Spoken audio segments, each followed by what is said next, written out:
한 주간 다들 잘 보내셨죠? 네. 또 이렇게 여러분과 함께 예배 드릴 수 있게 되어서 저도 참 기쁩니다. 오늘 좀 특별한 주일이지 않습니까? 그래서 인사를 한번 나눠봤으면 좋겠는데요. 외국에서는 부활절이 되면 부활 연휴 기간이 있어서 이렇게 지나갈 때마다 사람들에게 해피 이스터 이렇게 인사를 한다고 해요. 네, 저희도 한번 이렇게 인사를 좀 해봤으면 좋겠는데 저희는 한국식으로 행복한 부활 되세요. 한번 서로 이렇게 인사 나누시면 좋겠어요. 네, 인사합시다. 네, 행복한 부활 되세요. 행복한 부활 되세요. 네, 감사합니다. 네, 그래서 예수님께서 부활하심이 우리의 행복임을 알게 되는 또 저희가 되길 소망합니다. 저희가 이번 상반기 텀에는 로마서를 보고 있는데요. 오늘 로마서 2장과 3장 예, 본문인데 로마서 어떠세요, 여러분? 이렇게 술술술술 잘 읽혀지시나요? 아닌가요? 좀 어려운 부분이 있나요? 한 절 읽고 나면 막 이렇게 미간이 좀 좁혀지면서 뭐지? 뭐 이렇게 고민이 되시고 네, 묵상을 많이 해야 되나요? 아닌가요? 저만 어렵게 느끼나요? 네, 사실 저도 예전에 네, 청년이었을 때 그 성경을 잘 모르던 때가 있었어요. 그래서 그때 유독 서신서가 너무 어려운 거예요. 네. 근데 우리가 이제 성경 공부를 하면은 이제 예배 끝나고 이렇게 모임을 갖잖아요. 너무 그 성경 공부 모임이 가기가 싫은 거예요. 잘 모르니까. 근데 또 꼭 목자님은 저한테 질문을 꼭 해요. 얼굴이 막 빨개져서 도망가고 싶은데 도망도 못 가고 대답도 못 하고 고개만 이렇게 푹 숙이고 이렇게 네. 그러면 이제 목자님이 눈치껏 네, 그러시군요 하고 이제 넘어가시죠. 네. 네. 그래서 생각해봤어요. 이제 로마서 왜 어려울까? 네.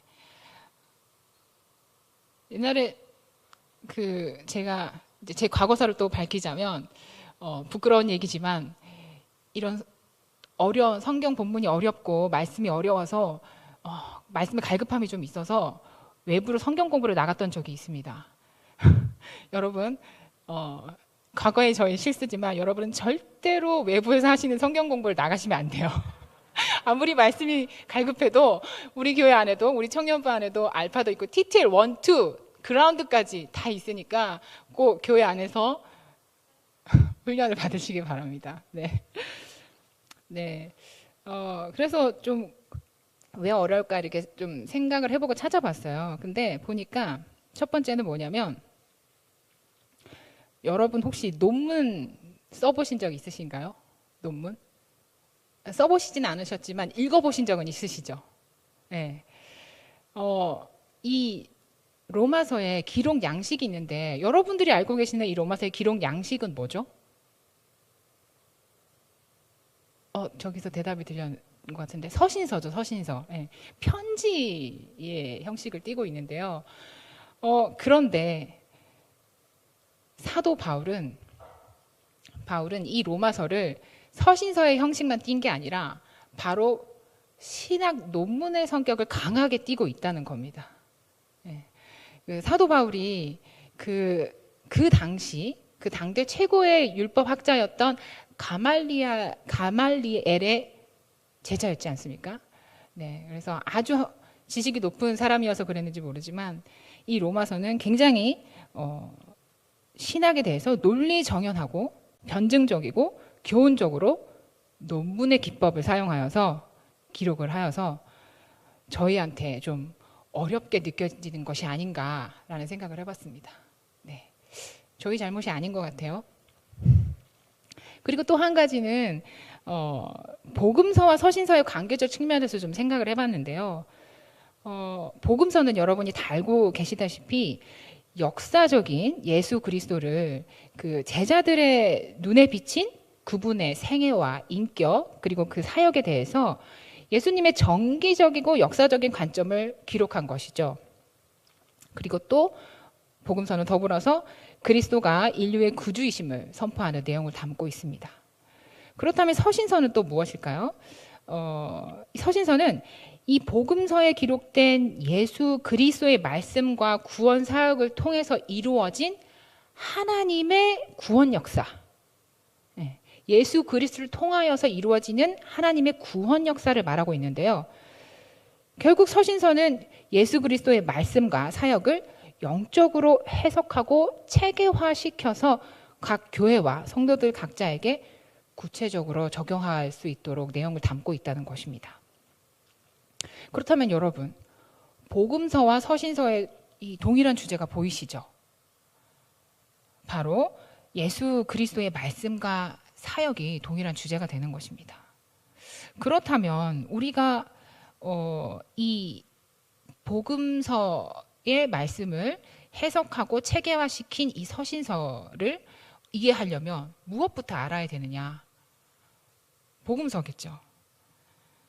복음서를 좀 제대로 알지 못하고 예수님의 말씀과 사역에 대한 이해도가 낮다면 로마서가 마치 음악 전공자가 과학 전공자의 전공책을 읽는 것처럼, 또 과학 전공자가 음악 전공자의 그 전공책을 읽는 것처럼 좀 이렇게 와닿지 않고, 그렇구나, 이제 좀 그렇게 읽혀질 수도 있을 것 같아요.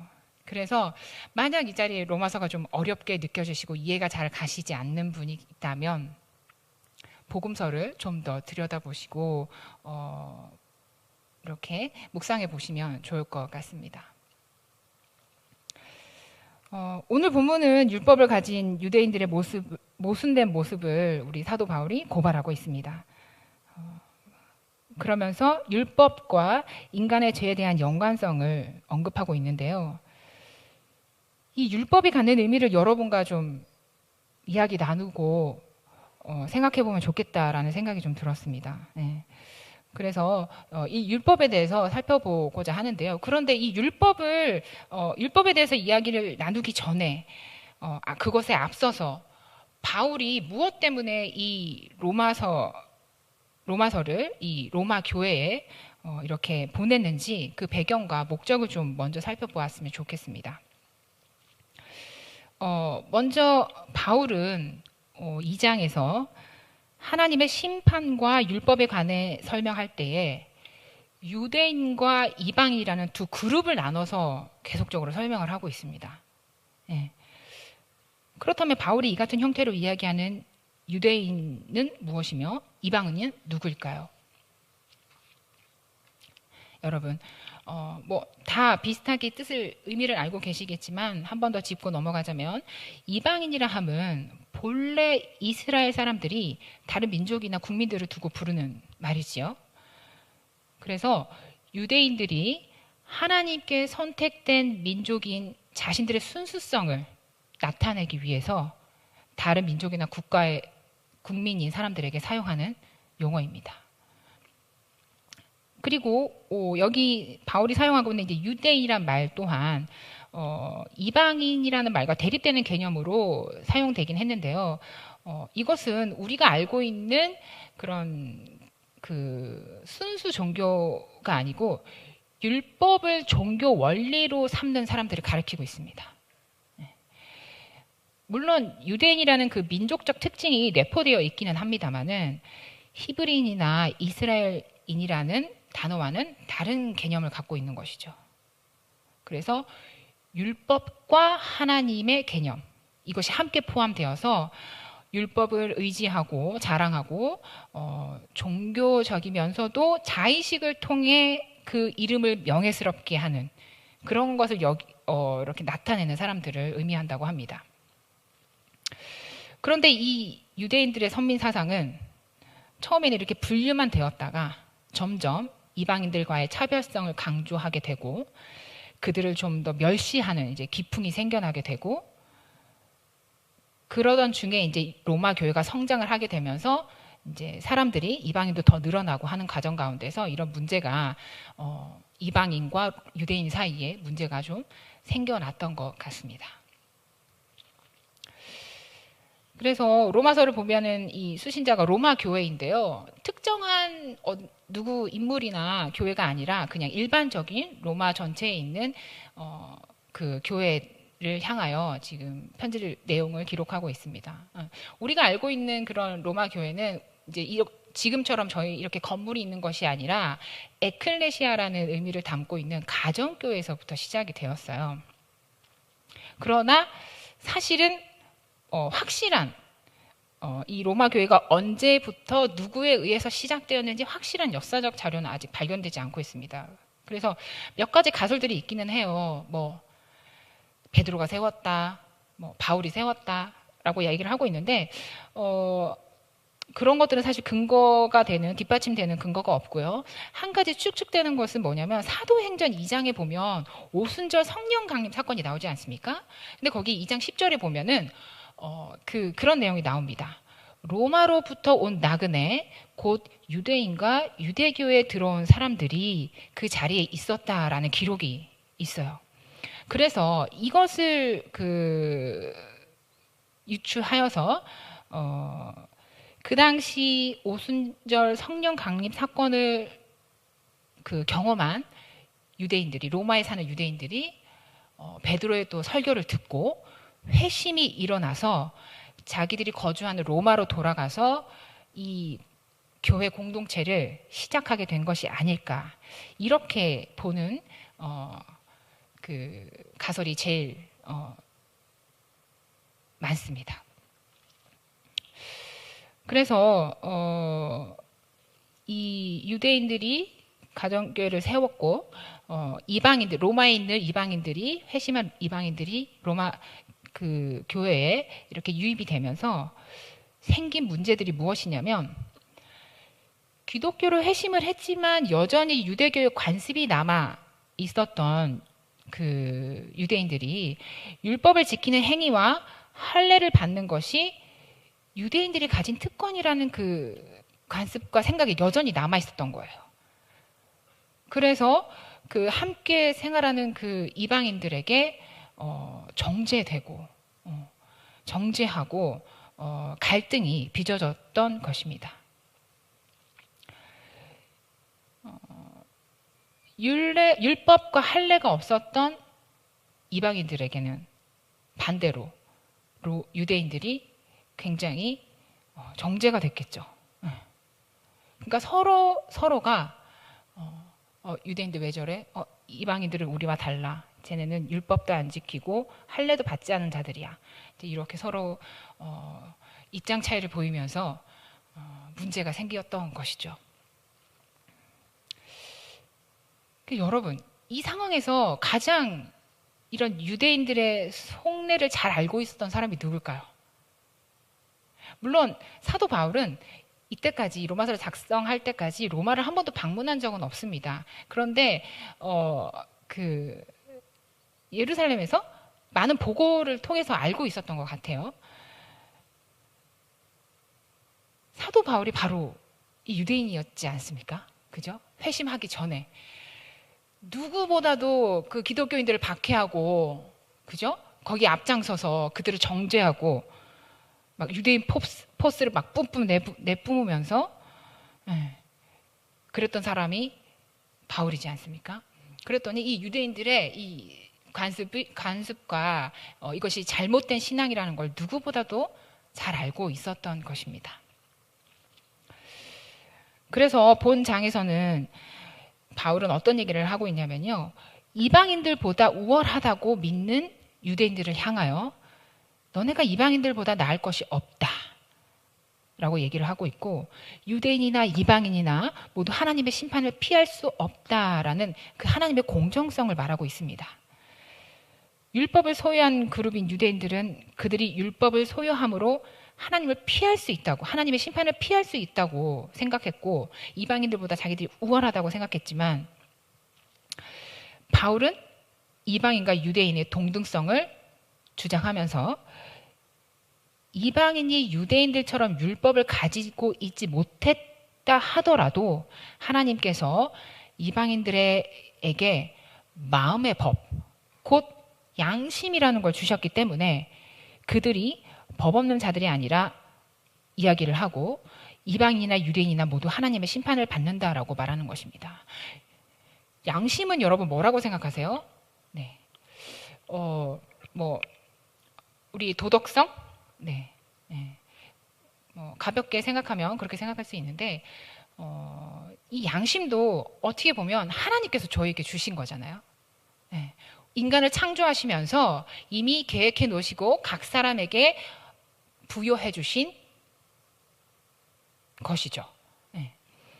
그래서 양심 또한 누군가에 의해서 형성이 되는 것이 아니라 하나님께로 받은 것이기 때문에 사도 바울은 여기에서 이방인들에게는 양심으로서 율법이 없지만 하나님의 뜻을 알아차릴 수 있다. 그리고 그 뜻을 따라갈 수 있다라고 이야기하고 있는 것입니다. 또 한 가지 문제였던 것이 그 율법 뒤에 나오는 할례에 대한 이야기인데요. 유대인들은 이 할례 또한 차별성을 좀 강조하고 있었습니다. 25절에서 29절까지 보면은 바울은 이것에 대해서 좀 꼬집어서 얘기를 하고 있는데요. 여러분 할례에 대한 의미를 좀 다 아시나요? 그 할례라는 것은 원래 창세기 17장에 보면 하나님과 특별한 관계를 맺는 백성들에게 상징적으로 표시한 언약의 표입니다. 네. 이스라엘 백성들에게 특별하게 주어졌던 것은 맞지요. 네. 그리고 또 할례라는 것은 출애굽기 19장에 보면은 하나님께 충성하기로 서약한 백성이라는 사실을 또 나타내기도 합니다. 이처럼 구약에서는 할례가 중요한 의미를 갖는데 바울은 여기에서 할례를 받는 것이 무의미하다라는 것이 아니라 언약의 의미인 율법을 지키는 할례는 유익이 있으나 율법을 어기면 언약을 파괴하는 것이 되니 그 할례 받았던 것은 본래의 의미를 상실하게 되고 무할례가 된다라는 이야기를 하고 있는 것입니다. 특히 할례를 받지 않은 이방인들이 만약 율법의 요구대로 다 행한다면 하나님은 그들을 할례 받은 자, 곧 하나님의 백성으로 인정한다는 뜻이지요.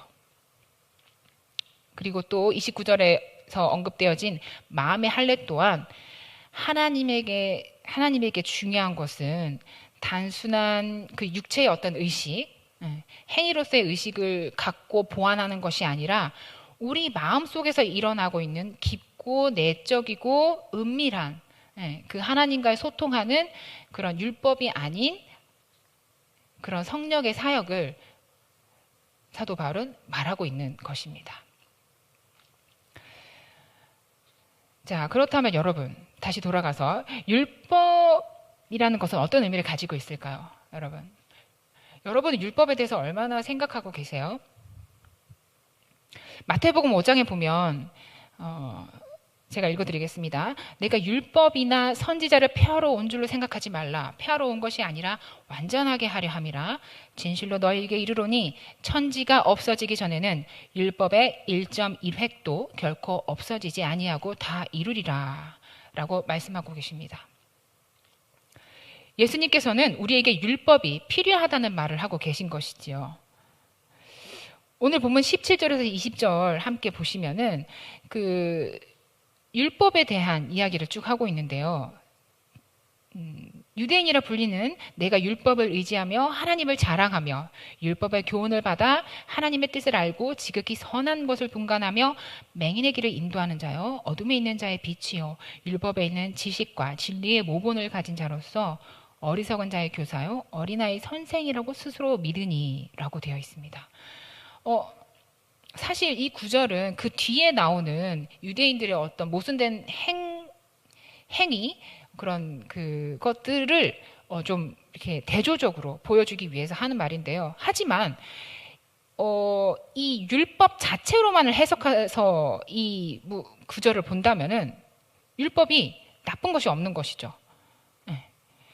율법이 교훈과 하나님 뜻과 선한 것을 배우는 것이고 영적으로나 도덕적으로나 눈이 먼 상태에 있는 어둠에 헤매고 있는 사람이나 또 영적인 의미에서 연약한 존재 또 어리석은 존재의 선생이 되는 것이라고 말하고 있습니다. 네, 이렇게만 보면 율법 자체가 나쁘지는 않아요. 그런데 그 다음 21절에서 24절까지 보면 왜 바울이 유대인을 비판하느냐? 이 좋은 율법을 입으로만 자랑하고 지키지 않기 때문에 그들의 모순된 행위를 지적하고 있는 것입니다. 그러니까 여러분, 저는 이 얘기를 하면서 어떤 말씀을 드리고 싶냐면, 우리가 오해를 하지 말았으면 하는 것이 있어요. 뭐냐면, 율법으로는 우리가 심판받지 않는다? 그리고 율법으로는 우리가 구원받을 수 없다? 의 전제가 우리에게 들어왔잖아요. 그러면서 율법에 대한 결론을 여러분 어떻게 내리십니까? 물론 안 그러신 분도 있겠지만, 그럼 뭐 율법 우리에게 그렇게 중요하지 않네? 필요 없네? 우리의 행위가 중요한 것이 아니라 마음이 중요하네? 물론 이것도 사실 틀린 말은 아니죠. 왜냐하면 믿음으로 구원을 얻는 것이니까. 행위로 구원을 얻는 것이 아니라. 틀린 말은 없지만 문제는 우리가 이렇게 율법의 의미를 우리 안에서 그냥 없애버리고 이렇게 작게 소극화시켜 버림으로 인해서 이제 우리의 신앙생활과 신앙과는 세상과 다를 바가 없다는 것이 문제가 되는 겁니다. 이 교회 안에와 세상에서 말하는 어떤 그 가치 기준, 그리고 우리가 준수해야 되는 죄이다, 죄가 아니다, 이것에 가치가 흔들리고 여러분들도 그래 뭐 이 정도는 괜찮겠지. 내 안에 율법에 대한 이해와 인식이 없으니까 우리가 이제 그렇게 점점 더 어떻게 보면 세상과의 합의를 이룬다고 해야 될까요? 저는 그게 오늘날의 문제가 되고 있다고 저는 생각이 들거든요. 그래서 그 율법에 대한 좀 특징을 살펴보면 좋겠는데, 특징을 살펴보기 전에 사도 바울은 무엇이라고 얘기하고 있는지 저희 함께 읽어보면 좋겠습니다. 아까 같이 읽었는데요. 그 3장 19절에서 20절 같이 한번 다시 읽어보겠습니다. 네. 시작. 우리가 알거니와 무릇 율법이 말하는 바는 율법 아래에 있는 자들에게 말하는 것이니 이는 모든 입을 막고 온 세상으로 하나님의 심판 아래에 있게 하려 함이라. 그러므로 율법의 행위로 그의 앞에 의롭다 하심을 얻을 육체가 없나니 율법으로는 죄를 깨달음이니라. 아멘. 네. 사실 바울은 이 같은 얘기를 율법이며 이방인이며 할례며 이런 얘기를 하는 것이 무엇을 설명하기 위해서냐면 구원의 당위성을 설명하기 위해서 이런 얘기들을 쭉 하는 겁니다. 결국엔 지금 인간의 죄에 대해서 이야기하기 위해서 율법을 또 얘기하는 것이거든요. 우리가 하나님 앞에서 죄인데 자신의 정체성을 깨달아야 한다는 것입니다. 그래서 로마서 1장에 보시면 이방인의 그런 죄악상, 이방인들이 지은 죄를 폭로하고 있고, 오늘 본장 2장에서는 유대인의 죄악상을 낱낱이 폭로하고 있습니다. 그게 또 3장까지 이어지죠. 네. 바울은 율법 없는 이방인도 죄인이고 하나님께로부터 율법은 받은 유대인도 똑같이 죄인임을 증명함으로써 모든 인간은 죄인이라는 결론을 내리고 있는 것입니다. 그렇다면 율법으로 죄를 깨닫는다는 것은 어떤 의미를 갖고 있는지 좀 한번 같이 살펴보면 좋겠습니다. 자, 첫 번째로 율법으로 죄를 깨닫는다는 것은 어떻게 율법으로 죄를 깨닫는 것일까요? 첫 번째로 율법은 사람이 지은 것이 아닌 하나님이 주신 법이기 때문에 가능합니다. 율법을 주신 분은 하나님이시죠. 시내산에서 모세를 통하여서 하나님께서 말씀하셨죠. 좀 더 근본적으로 이걸 얘기하자면 율법은 하나님을 계시해 주는 것이고, 그리고 그분의 성품과 거룩하심과 또 그분의 뜻을 우리에게 알려주는 역할을 하게 되는 것입니다. 왜냐? 하나님께서 만드시고 하나님이 우리를 위하여 주신 것이니까요. 그렇기 때문에 율법을 통해서 전능하신 하나님과 내가 함께 하고 있는지, 또 대면하고 있는지, 이것을 율법을 통해서 우리는 늘 상기할 수 있다는 것이죠. 우리 각자가 가지고 있는 죄에 대한 주관적 생각들로부터 우리를 분리시킬 수 있는 겁니다. 우리가 이렇게 그 생각이 옅어지고 세상적 가치와 이게 합의가 되다 보면 하나님께서 말씀하신 죄도 어쩔 때는 아닌 것 같은데 라고 우리가 마음이 바뀔 수도 있어요. 생각이 바뀔 수도 있고. 하지만 이 율법을 통하여서 죄에 대한 우리 주관적 생각들을 깨닫게 한다는 것이죠. 근데 사실 율법이라는 것이 굉장히 하나님께서 만드신 거기 때문에 굉장히 수준이 높습니다. 그렇지 않습니까? 네. 그것을 다 지킬 수 있는 사람은 이 세상에 아마 아무도 없을 거예요. 있다면 오직 예수 그리스도 한 분. 네. 율법을 완성시키신 예수 그리스도 한 분이시죠. 그렇기 때문에 율법을 통해서 우리는 죄를 알게 되는 것입니다. 그리고 이제 두 번째 특징을 좀 살펴보자면 율법은 죄에 대한 그 지식을 갖게 하는 것이 있습니다. 죄를 규정하고 죄가 죄됨을 드러내 보이는 것이죠. 앞에서도 얘기했지만 우리 그리스도인들이 세상의 가치와 세상의 죄, 그리고 세상과 다른 기준의 하나님께서 말씀하시는 그 죄를 구별하는 능력이 여러분은 어느 정도라고 생각하십니까? 저도 그렇습니다만 그렇게 높지 않은 것 같아요. 네. 그도 그럴 것이 죄에 대한 심각성보다 내가 죄를 지었지만 언제나 하나님은 나를 용서해 주시는 분, 주님의 은혜가 우리에 늘 있는 분, 맞는 말입니다. 우리를 늘 용서해 주시고 늘 우리를 위하여 그 자리에 계시는 분이신데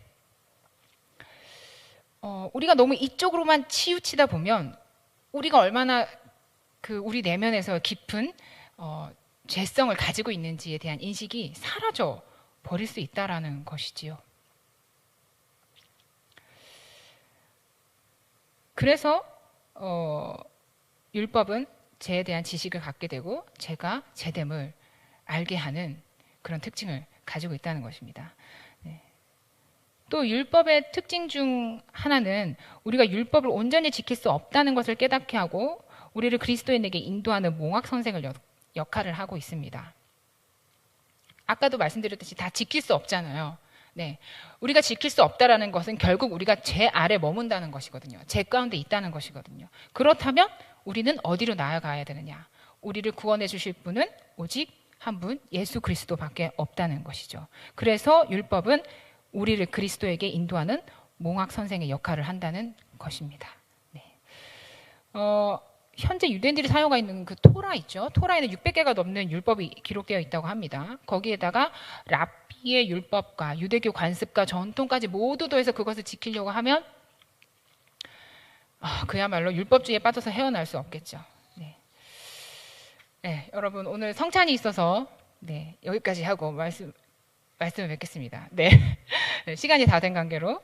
네, 그래서 여러분 제가 여러분한테 드리고 싶은 최종적인 이야기는 뭐냐면 성경을 많이 읽고 교회 열심히 나오고 활발하게 신앙생활을 한다고 해서 우리가 다 그 하나님 앞에 온전할 수 없다라는 것입니다. 네. 그래서 하나님은 우리에게 하나님을 사랑하고 이웃을 내 몸같이 사랑하라는 그 계명을 주신 것이에요. 네.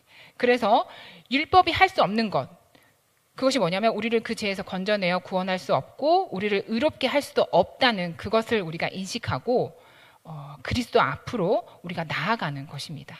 네. 그래서 우리를 위해 십자가 달리시고 죽음 당하시고 부활하신 예수님을 기억하시는 여러분들이 되시기 바랍니다. 네, 기도하겠습니다. 하나님 감사합니다. 저에게 하나님을 사랑하시는 것과 이웃을 내 몸과 같이 사랑하라고 하신 그 계명을 주셔서 감사합니다. 더 이상 저희가 어둠 가운데 머무르지 않고 그 죄를 깨달음에 예수 그리스도를 우리의 구주로 믿고 고백할 수 있도록 인도하여 주시옵소서. 감사드리며 우리 주 예수 그리스도 이름으로 기도드립니다.